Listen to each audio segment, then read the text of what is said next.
Estamos de volta com a última parte do Band Entrevista. E hoje estamos conversando com o ministro do Ambiente de Portugal, João Pedro Matos Fernandes. Ministro, como eu lhe perguntei no bloco passado, essas estratégias utilizadas por Portugal podem ser aproveitadas no Brasil? Eu tenho que começar com humildade por dizer o seguinte: quando falamos, por exemplo, da rede de água ou da rede de efluentes e dos seus tratamentos, estamos a falar do território e de um conjunto de hábitos de pessoas que habitam esse mesmo território. E eu costumo dizer que o médico português pode ter muito sucesso no Brasil, ou o médico brasileiro muito sucesso em Portugal, porque nós somos exatamente iguais. Pode haver doenças diferentes, mas o fígado é o fígado, o estômago é o estômago, o baço é o baço, não há dúvida nenhuma. E não há dois territórios iguais. Não existem dois territórios iguais. Há um conjunto de princípios básicos, técnicos, que são conhecidos em Portugal e são conhecidos no Brasil. Há aqui, certamente, uma dimensão de financiamento para o caso do Brasil, sobre a qual eu não me sei pronunciar. Aquilo que eu sei é que Portugal e as empresas portuguesas têm certamente o conhecimento básico, por um lado, e a autoestima de aceitar desafios diferentes em territórios diferentes, mas com a humildade enorme de perceber que estão a intervir em territórios diferentes. Por isso, assim, se eu tivesse de dar uma resposta muito curta à pergunta que me fez, eu não responderia sim. E não responderia sim porque, de facto, são mesmo territórios diferentes e têm que ser avaliados caso a caso. Era da mesma forma que num país fantástico, então, com a dimensão continental que o Brasil tem, muito dificilmente nós podemos imaginar que no Nordeste do Brasil ou em São Paulo as soluções podem ser as mesmas. Não, dificilmente serão as mesmas. Nos sítios as captações de águas são superficiais, noutros sítios serão subterrâneas. Nos sítios devemos ter redes curtas e devemos ter ao máximo redes curtas, porque quanto mais curtas forem as redes, menos energia se gasta a bombar a água para subir na cota do terreno. Quanto mais curtas forem as redes, menos água se perde, mas às vezes há cidades com grande dimensão que já não encontram na sua proximidade lençóis freáticos ou rios que as possam abastecer e aí, porque não podemos deixar nunca as pessoas sem água, temos que as ir buscar mais longe. E por isso não há soluções uniformes de Portugal para o Brasil e eu direi mesmo que mesmo à escala do Brasil, essas soluções têm que ser muito diferentes de cidade para cidade, território para território. Agora, ministro, o planejamento é fundamental para que você possa efetivamente minimizar isso. E eu lhe pergunto isso pelo seguinte: nós temos casos específicos aqui no Brasil, onde você tem capitais no Nordeste do Brasil que não chovem, você tem capital que passa às vezes 10 meses, 9 meses sem nenhuma chuva.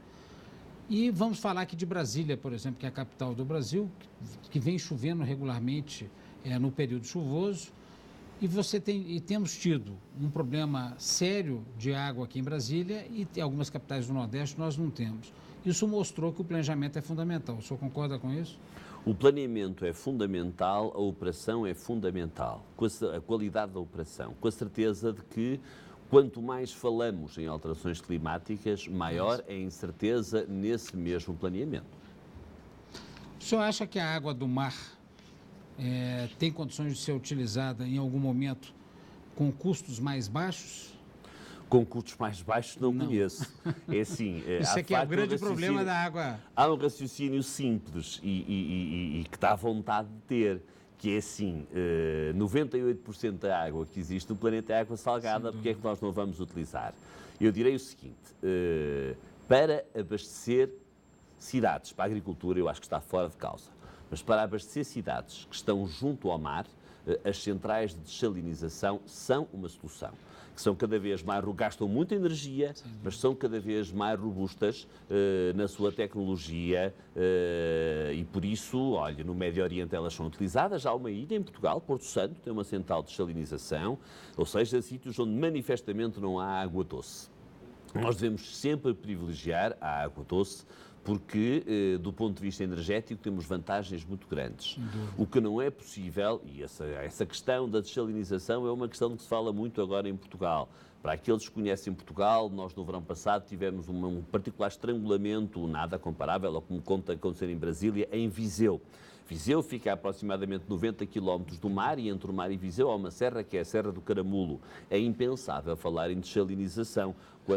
Quando for subir o Caramulo e descer o Caramulo, o que isso gasta energia, faz com que a água fique ao preço do vinho do Dão, que é o vinho da região de Viseu. Não vale a pena. Não vale, não é forma de... Vinícius, nós estamos com o nosso tempo quase terminado. Eu queria lhe fazer uma última pergunta. O senhor acha que esse evento em Brasília fará com que o mundo tire algumas lições do que foi discutido e falado aqui em Brasília? Nós não podemos adiar mais um conjunto de decisões. Decisões essas têm mesmo que ser decisões globais, quando sabemos que 50% dos rios, 50% das bacias hidrográficas, dos lençóis freáticos subterrâneos com água, são transnacionais.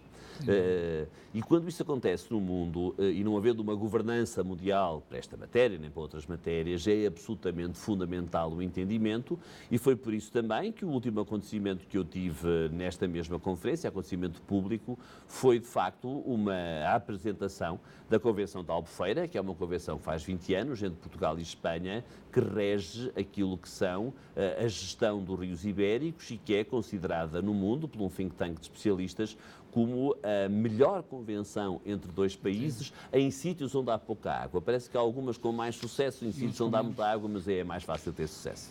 Ministro, eu queria agradecer a honra de tê-lo aqui hoje no Band Entrevista, desejar aí muito sucesso no seu retorno a Portugal e principalmente nesse trabalho, que é um trabalho, eu como conheço bem Portugal, sei que vai ser difícil chegarmos lá, mas espero que o Brasil consiga chegar. Mas muito obrigado pela presença aqui. Muito obrigado eu pelo convite. E tenha um bom retorno a Lisboa. Muito bem, muito obrigado. O Band Entrevista de hoje fica por aqui. Muito obrigado pela sua audiência e companhia e a gente volta na próxima semana. Até lá.